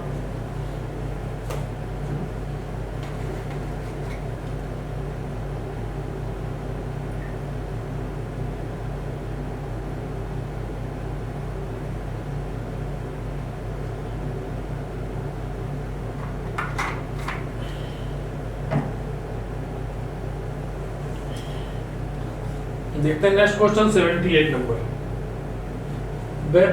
Vapour phase diagram of solution is given below. ये देखो हमें किसका डायग्राम दिया है नेगेटिव डेविएशन का। ये इसका है negative deviation.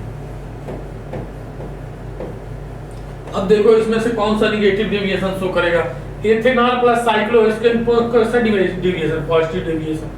Benzene plus toluene ये क्या आइडियल सॉल्यूशन बनाएगा ideal solution. Ethanol plus water positive deviation और ये नेगेटिव डेविएशन का ग्राफ है तो क्लोरोफॉर्म प्लस एसीटोन ये क्या देता है negative deviation. Negative option number कौन सा होगा चौथा। हमें बस इसके एग्जांपल याद रखने थे।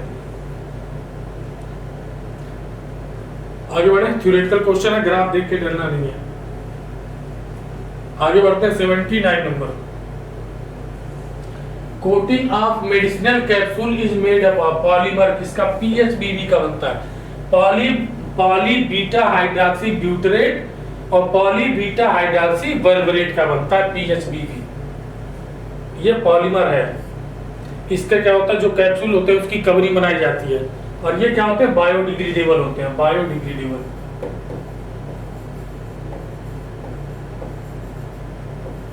क्या होते हैं बायोडिग्रेडेबल होते हैं पीएचबीबी। आगे बढ़े पॉलीमर का क्वेश्चन है बढ़िया क्वेश्चन आया हुआ है एग्जाम में।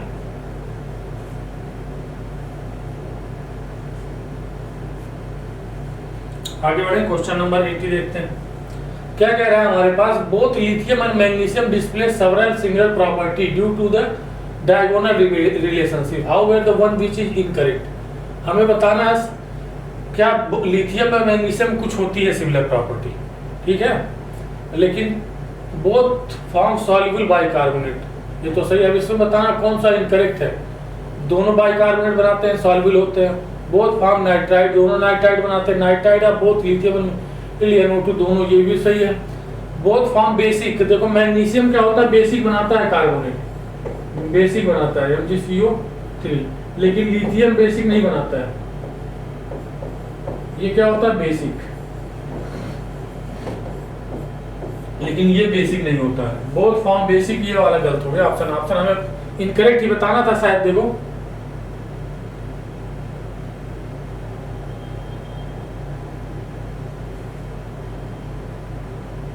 इनकरेक्ट ही बताना है तो ठीक है कौन सा होगा चौथा 80 का चौथा।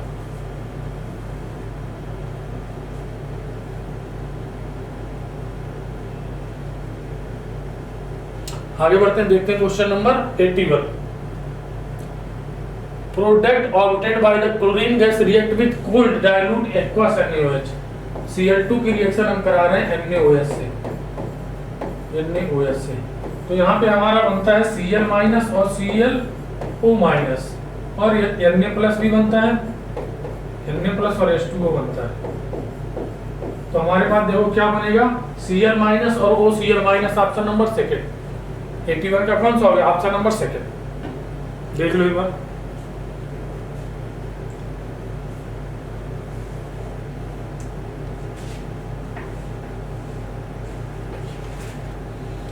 आगे बढ़े देखते हैं क्वेश्चन नंबर 82।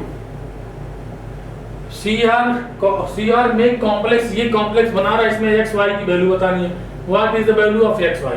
देखो CR+3 है तो इसका कोऑर्डिनेशन नंबर कितना हो जाएगा 6, ठीक है, कोऑर्डिनेशन नंबर 6 हो जाएगा। और यहाँ देखो +2 है, ठीक है, तो एक Cl हमारा क्या होता है, न्यूट्रल होता है। NH3 क्या होता है, न्यूट्रल लिगेंड होता है, और इस पे -1 होता है, ठीक है। और ये हमारा क्या हो जाएगा, ये हो जाएगा 5 और ये हो जाएगा 1, और 2 Cl बाहर हो जाएंगे, तभी तो इस पे +2 आएगा। देखो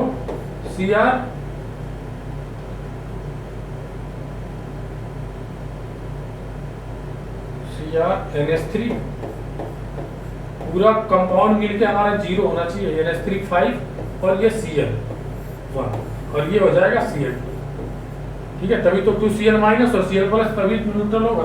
तो 5 और 1 ऑप्शन नंबर कौन सा होगा, सेकंड। 5 लिगेंड होने चाहिए, ठीक है, सिंपल था। देखते हैं क्वेश्चन नंबर 83।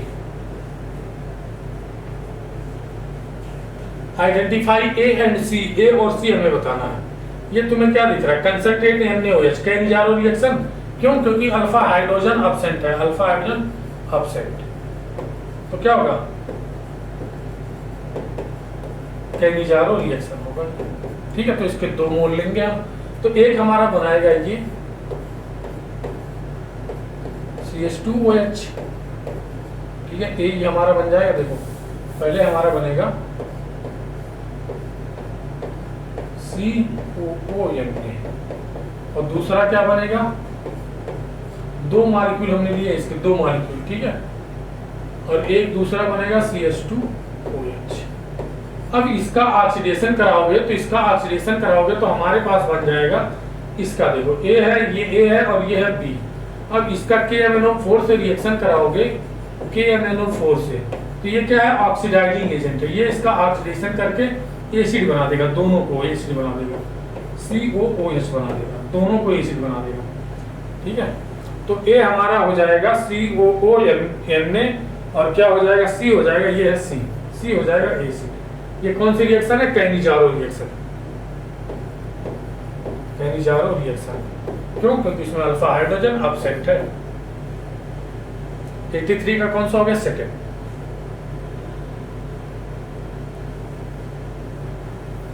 देख लो एक बार इसको,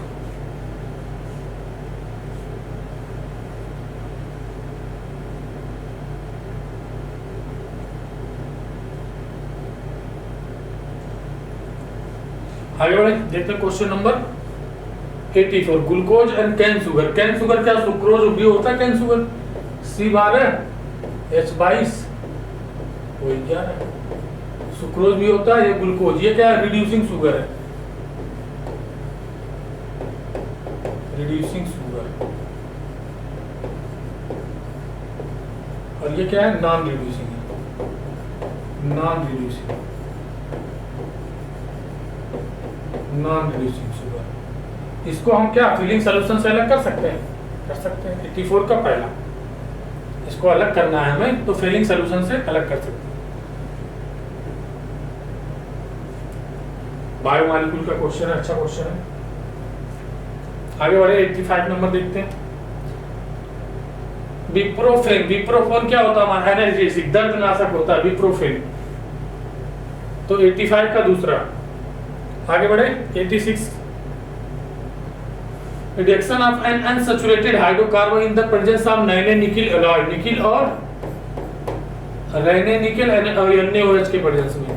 तो ये क्या होता है, शताब्दियर सेंडियर रिएक्शन, इसमें क्या होता है, रिडक्शन होता है किसके, अनसैचुरेटेड हाइड्रोकार्बन कोई होती है, अनसैचुरेटेड हाइड्रोकार्बन का, मान लो ये क्या है, CH2 और H2, निकिल और NaOH की प्रेजेंस में ये क्या होता है, निकिल, निकिल अलॉय और NaOH की प्रेजेंस में ये क्या देता है हमारे पास, सैचुरेटेड हाइड्रोकार्बन, ये क्या हो जाता है, CH3 और ये CH3 क्या हो जाता है, सैचुरेटेड, सैचुरेटेड हाइड्रोकार्बन। ये होता है अनसैचुरेटेड हाइड्रोकार्बन। सैचुरेटेड और अनसैचुरेटेड मतलब, सैचुरेटेड में क्या होगा, डबल बॉन्ड नहीं होगा या ट्रिपल बॉन्ड नहीं होगा, और unsaturated double bond triple bond होंगे, तो सैचुरेटेड हाइड्रोकार्बन बनेगा हमारा। 86 का पहला देख लो।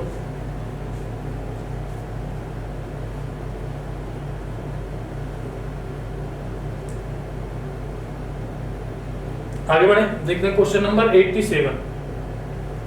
In the sequence of reaction CH3Cl, करो CH3Cl है ये प्लस और ये माइनस, ये प्लस माइनस, प्लस को माइनस, माइनस को प्लस दिया तो ये बना। अब क्या करते हैं, 4 इसका रिडक्शन करा देते हैं। एक बांड तोड़ो, एक एच इसको दो, एक एच इसको दो, दूसरा बांड तोड़ो, एक एच इसको दो, एक एच इसको दो, क्या बन जाएगा ये CH3 CH2 और NH2। ये क्या हो जाएगा NO प्लस Cl माइनस, यहाँ प्लस, ये क्या हो जाएगा NH2, ठीक है NH2। ये माइनस और ये प्लस, अब प्लस को माइनस, माइनस को प्लस, ये क्या हो जाएगा हमारे पास CH3 CH2 Cl, ठीक है, ये बन जाएगा। अब देखो हमारे पास क्या बन रहा है, 1 डिग्री अमीन, ये क्या है 1 डिग्री अमीन होता है, क्या है C हमारे पास 1 डिग्री अमीन और D हमारे पास ये है 1 डिग्री अमीन और एल्काइल हैलाइड एज ए की तरह ही एल्काइल हैलाइड नहीं बनेगा, इसका एक थोड़ा सा बड़ा मेंबर बनेगा, इसका होमोलॉग, इसका थोड़ा बड़ा मेंबर बनेगा। देखो एक CH2 ज्यादा है उसमें, तो ये तो गलत हो गया। कह रहा है एज सेम, जैसा ए है उसी तरह एल्किल हैलाइड बनेगा, प्राइमरी अमीन तो बनेगा ही, same alkyl halide as A की तरह ही एल्किल हैलाइड नहीं बनेगा। 2 degree amine higher homologue of A, 2 degree amine नहीं बनेगा। कौन डिग्री अमीन बन रहा है, 1 डिग्री अमीन बन रहा है हमारे पास। 1 डिग्री अमीन और हायर होमोलॉग ऑफ ए, इसका हायर होमोलॉग है। होमोलॉग मतलब इसमें दो एक क्या CH2 इसमें जोड़ दो तो इसका हायर होमोलॉग बन जाएगा, तो CH2 ही तो ज्यादा है इसमें। देखो तो ऑप्शन नंबर कौन सा हो गया, थर्ड। 2 डिग्री अमीन गलत हो गया। 87 का कौन सा हो गया, थर्ड।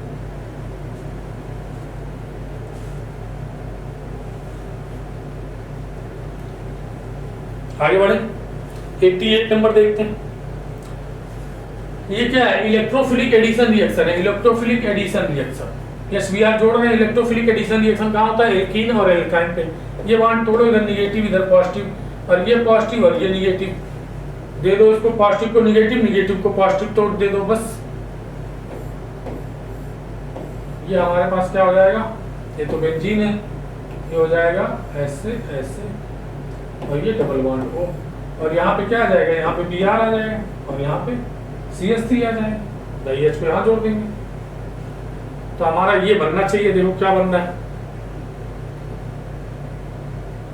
ऑप्शन नंबर सेकंड बन रहा है। देखो ऑप्शन नंबर सेकंड, 88 का कौन सा हो गया, option number second.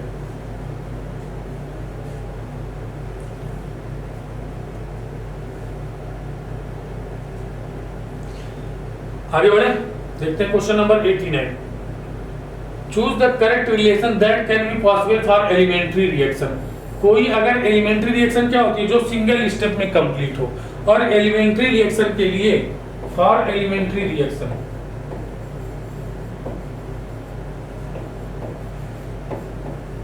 For elementary reaction molecularity जो होती है, मॉलिक्यूलरिटी क्या होती है, जितने भी मॉलिक्यूल हमारे रिएक्शन में पार्टिसिपेट कर रहे हैं उसको मॉलिक्यूलरिटी बोलती है। मॉलिक्यूलरिटी और ऑर्डर ऑफ रिएक्शन की वैल्यू से बराबर होती है, ठीक है। अब देखते हैं हम पहला ऑप्शन, पहला देखो मॉलिक्यूलरिटी, देखो 3 1 4 मॉलिक्यूलरिटी 3 से ज्यादा बहुत रेयर पाई जाती है, 3 ही बहुत रेयर होती है मॉलिक्यूलरिटी 3 ही बहुत रेयर होती है, तो इसलिए ये कैंसिल हो गया। मॉलिक्यूलरिटी रेयरली 3 होती है, यहाँ पे मॉलिक्यूलरिटी कितनी, 4 मॉलिक्यूल हो जाएंगे, तो पहला ऑप्शन तो गलत हो गया। मॉलिक्यूलरिटी क्या 4 नहीं हो सकती ना, तो ऑर्डर ऑफ रिएक्शन भी 4 नहीं हो सकते। यहाँ पे ऑर्डर ऑफ रिएक्शन क्या आ रहा है, 4, तो मॉलिक्यूलरिटी 4 हो नहीं सकती है, ठीक है। रेयरली 3 पाई जाती है। मॉलिक्यूलरिटी माइनस में हो सकती है भाई, -1 मॉलिक्यूल हो सकता है, होगा तो 1 होगा, 2 होगा, 3 होगा, 0 मॉलिक्यूल भी नहीं होगा। यहाँ तो कह रहा है -1 मॉलिक्यूल, -1 और कितना हो जाएगा ये +1, मतलब 0 मॉलिक्यूल, कोई मॉलिक्यूल ही नहीं है तो रिएक्शन कहाँ से होगी, ये भी गलत हो गया। ये देखो फ्रैक्शन में मॉलिक्यूल कभी फ्रैक्शन में नहीं होते, मॉलिक्यूल 1 होगा 2 होगा, मतलब इंटीग्रल होंगे, फ्रैक्शन में नहीं होंगे। मॉलिक्यूलरिटी कभी फ्रैक्शन में नहीं होती, तो ये भी गलत हो गया। अब एक ही ऑप्शन बचा हमारा, देखो यहाँ पे मॉलिक्यूलरिटी 1 और 1, तो ऑर्डर ऑफ रिएक्शन कितना, ऑर्डर ऑफ रिएक्शन 2, तो मॉलिक्यूलरिटी कितनी है 2, ठीक है। और ऑर्डर ऑफ रिएक्शन फ्रैक्शन में नहीं हो सकता, मॉलिक्यूलरिटी देखो, मॉलिक्यूलरिटी यहाँ 2 है और ऑर्डर ऑफ रिएक्शन भी 2 है, ये वाला सही हो गया, ऑप्शन नंबर 4। आगे बढ़े, देख लो इसको एक बार।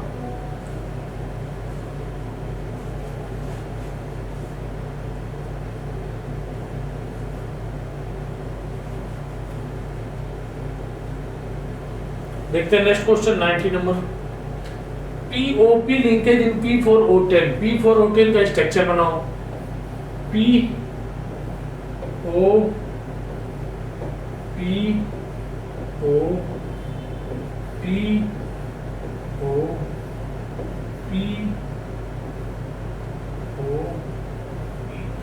है, और एक ऐसे जोड़ो POP और एक यहां से जोड़ो OP, कितना हो गया, एक हो गया ये, और ये हो गया 2, और ये हो गया 3, और ये हो गया 4, और ये हो जाएगा 4, और यहाँ देखो ये हो जाएगा POP 4, और ये डबल बॉन्ड O भी आएगा, यहाँ पे डबल बॉन्ड O भी आएगा, और डबल PO,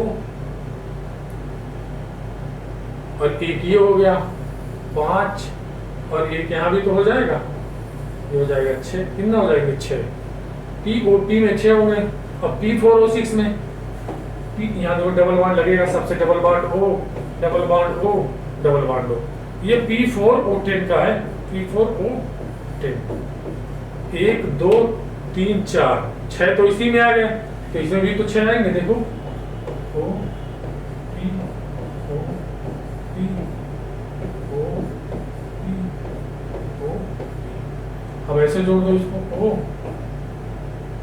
अब इसको जोड़ दो ऐसे O, इसमें भी 6 हो जाएंगे, इसमें भी 6 POP बॉन्ड होंगे, इसमें भी 6 POP बॉन्ड होंगे। ऑप्शन नंबर कौन सा होगा, चौथा। इसी तरह उसमें भी काउंट कर लो, सेम होंगे, ये वाले काउंट नहीं होंगे, उसमें क्या होगा, बस ये वाले ऑक्सीजन नहीं होंगे, जो ये ऑक्सीजन लगेगा उसमें बस ये ऑक्सीजन नहीं होंगे, बाकी सब सेम होगा। तो 6 बॉन्ड POP बॉन्ड इसमें भी, 6 POP बॉन्ड उसमें भी, 90 का, बस स्ट्रक्चर बनाने आना चाहिए।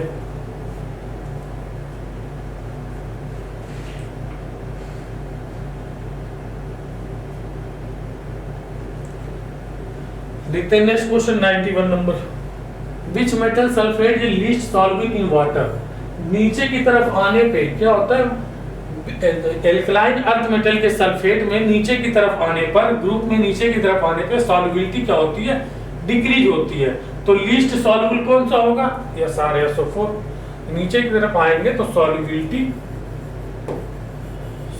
डिक्रीज होगी, डिक्रीजेज, ठीक है। तो ऑप्शन नंबर चौथा 91 का ऑप्शन नंबर चौथा, आसान क्वेश्चन। आगे बढ़े 92 number. Nitrogen oxide state +1 2 +4 tend to be disproportionation in acidic medium. Nitrogen देखो, नाइट्रोजन है हमारे पास, इसका जो मैक्सिमम ऑक्सीडेशन स्टेट होता है, मैक्सिमम ऑक्सीडेशन स्टेट कितना होता है, +5, और मिनिमम ऑक्सीडेशन स्टेट कितना होता है, -3, ठीक है। ये हो गया लोअर ऑक्सीडेशन स्टेट, ठीक है। अगर ये इसके बीच में कहां से कहां तक, -3 से नहीं, +1 से कहां है, +4 में है, तो मतलब ये क्या है, अपने इंटरमीडिएट में है, बीच में है ये कहीं, तो ये ऊपर भी जा सकता है, नीचे भी जा सकता है, तो इसका ऑक्सीडेशन भी हो सकता है, रिडक्शन भी हो सकता है, मतलब ये डिस्प्रपोर्शनेट हो सकता है, पहला सही है। इन फास्फोरस और oxidation state in between 3 to 5, मतलब 3 और 5 के बीच में, 3 और 5 के बीच में जितने भी ऑक्सीडेशन स्टेट हैं फास्फोरस के लिए, वो डिस्प्रपोर्शनेट हो सकते हैं भाई, बीच में होंगे तो ऊपर भी जा सकते हैं, नीचे भी जा सकते हैं, ऑक्सीडेशन भी हो सकता है, रिडक्शन भी हो सकता है, तो जिनका ऑक्सीडेशन रिडक्शन दोनों होगा वही तो डिस्प्रपोर्शनेट होंगे, तो ये भी सही है। +3 ऑक्सीडेशन स्टेट, जैसे नाइट्रोजन, फास्फोरस, आर्सेनिक, एंटीमनी और बिस्मथ। और नीचे की तरफ हम आते हैं तो यहाँ पे हमारा लोअर ऑक्सीडेशन स्टेट जो होता है वह स्टेबल होता जाता है, क्यों, due to inert pair effect, inert pair effect की वजह से, इनर्ट पेयर इफेक्ट की वजह से। जैसे +3 oxidation of state of AS SB DI are stable respect to disproportionation. ठीक है, क्यों? इनर्ट पेयर इफेक्ट की वजह से स्टेबल होते हैं। ये भी सही है। तो हमारा तीनों सही लग रहा है, 92 का तीनों सही है, मतलब 1 2 3 ऑप्शन नंबर 4, 92 का ऑप्शन नंबर 4, 92 और 92 का ऑप्शन नंबर 4।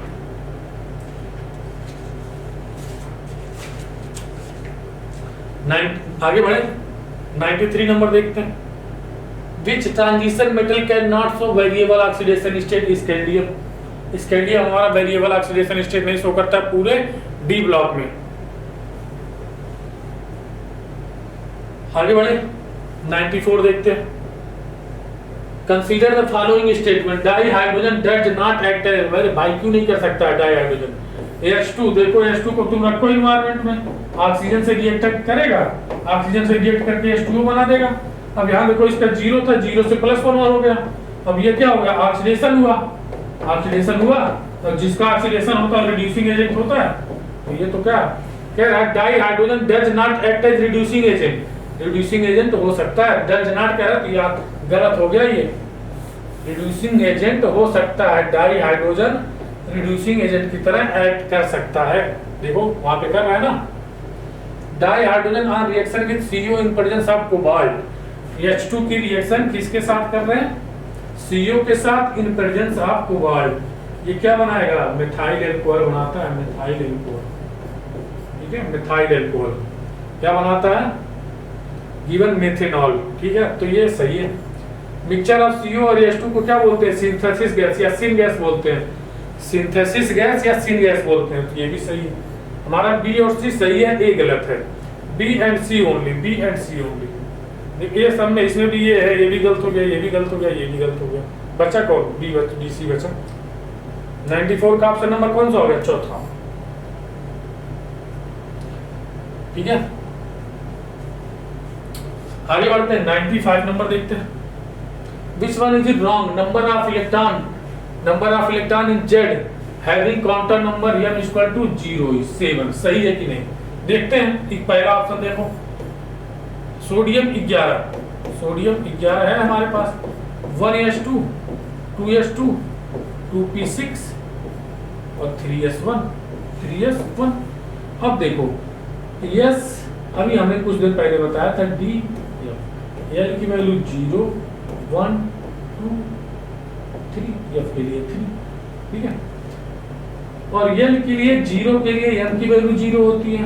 एम की वैल्यू क्या होती है? 0। एल इक्वल टू 1 के लिए एम की वैल्यू क्या होती है? -1 0 +1 ये होती है।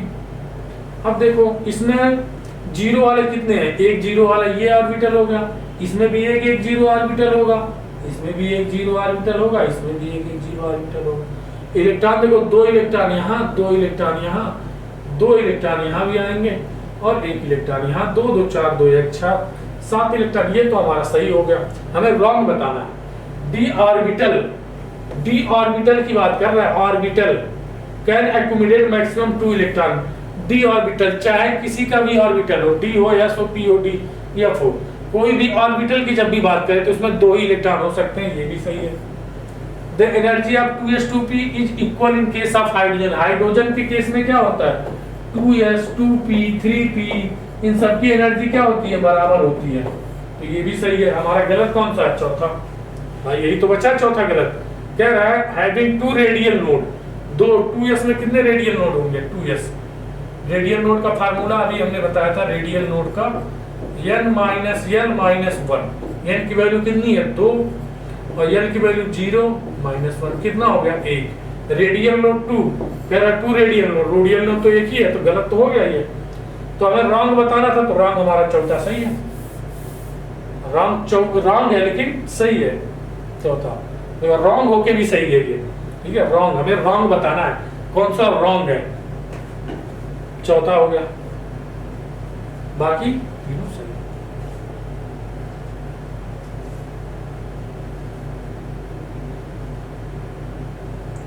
आगे बढ़े, 96 नंबर देखते हैं। SOCl2Mg+ ट्राई था, इसकी रिएक्शन कराओ। इसको हमारा क्या बन जाएगा? देखो एल्किल हैलाइड बन जाएगा ये, Cl हो जाएगा ये। अब इस ये हमारे पास बन गया A। अब इसकी रिएक्शन Mg से करा रहे हो, Mg इसकी रिएक्शन देखो किससे करा रहे हो, Mg प्लस ड्राई ईथर। तो ये हमारा बन जाएगा, ये देखो ऐसे ये हो जाएगा MgCl। अब इसकी रिएक्शन CO2 से करा रहे हो, किससे, C डबल बॉन्ड O और डबल बॉन्ड O। क्या करो, इसको तोड़ो, इस पे माइनस इस पे प्लस दो, इसको भी तोड़ोगे तो ये क्या हो जाएगा, ये हो जाएगा हमारे पास, ये माइनस आएगा, ठीक है, ये माइनस आएगा। और यहाँ पे ये प्लस आएगा, ये माइनस आएगा, ये प्लस आएगा, और यहाँ पे माइनस, ये प्लस, प्लस को माइनस, माइनस को प्लस दे दो, ये हमारे पास देखो ये बन जाएगा C। और यहाँ पे कार्बन कटायन आएगा ना, यहाँ पे ये माइनस आएगा, देखो जस्ट सेकेंड, Mg है और यहाँ ऐसे लगा हुआ है, ऐसे लगा हुआ है, ऐसे, यहाँ पे क्या आएगा, माइनस। अब इस माइनस को इससे जोड़ दो, ये हो जाएगा हमारे पास ये, ठीक है, जस्ट सेकेंड, ये हो जाएगा, ठीक है। अब ये C डबल बॉन्ड O और O Mg, माइनस ये प्लस O MgCl। अब क्या करो, अब इसकी हम हाइड्रोलिसिस कर रहे हैं, ठीक है। सेकेंड वाला क्या था, सेकेंड वाला एसिडिक हाइड्रेशन कर रहे हैं, H प्लस और H2, ठीक है। तो यहाँ से क्या होगा, H प्लस और OH माइनस मिलेंगे हमें। अब माइनस को प्लस दे दो, प्लस को माइनस दे दो, ये माइनस प्लस, ये हमारे पास क्या बन जाएगा, देखो ये माइनस है तो इसको प्लस दे दो, प्लस प्लस माइनस करना है इसमें, डबल बॉन्ड O और ये OH और ये क्या हो जाएगा, MgCl और OH, ये बन जाएगा हमारे पास, ये हो जाएगा हमारा प्रोडक्ट। हमें बताना क्या है, C क्या होगा, C हो जाएगा कार्बो, ये यहाँ पे रिंग नहीं है, ठीक है, कार्बोक्सिलिक एसिड होगा, रिंग नहीं है ये, ऐसे, ठीक है, साइक्लोहेक्सेन है। Carboxylic acid, ketone ester carboxylic acid होगा, देखो ये एसिड ही तो है, COOH, एसिड ही तो बन रहा है। 96 का कौन सा हो गया, थर्ड, देख लो एक बार इसको,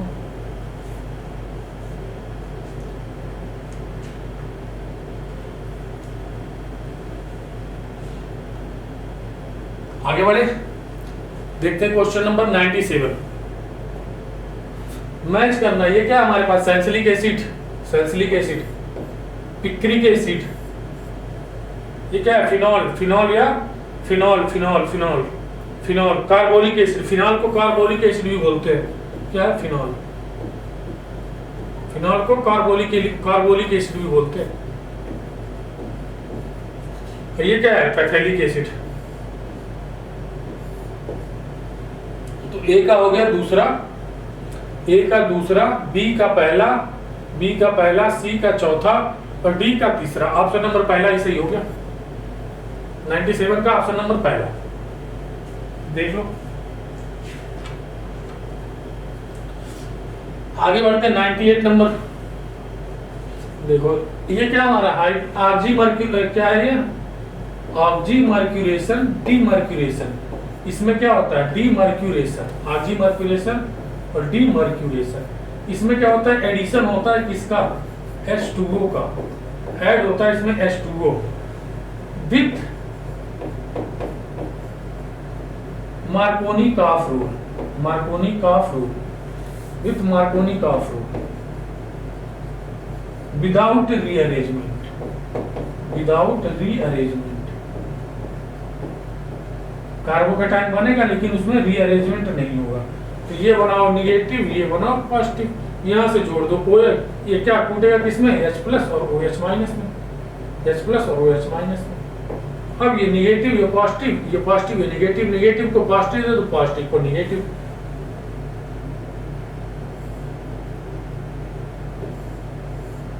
ये हो गया पीएच और ये हो गया हमारे पास पॉजिटिव को निगेटिव, मतलब OH यहाँ दे दो, OH यहाँ दे दिया हमने, और यहाँ पे क्या दे दिया हमने, H दे दिया, ठीक है, यहाँ पे क्या दे दिया, H दे दिया। तो ये हमारा बनेगा, ये बनेगा। यहाँ पे देखो ये कार्बोकेटाइन बनेगा, लेकिन इस कार्बोकेटाइन का रीअरेंजमेंट नहीं होगा। ये 2 डिग्री है लेकिन ये 3 डिग्री में बदलेगा नहीं। क्यों? क्योंकि ये क्या है, आंधी मर्क्यूरेशन डीमर्क्यूरेशन रिएक्शन है। ये मार्कोनी-काफ के नियम से ऐसा होता है, लेकिन इसमें रीअरेंजमेंट नहीं होता है। तो हमारा देखो प्रोडक्ट कौन सा बन जाएगा, सेकेंड। देख लो सेकेंड बन जाएगा, देख लो एक बार।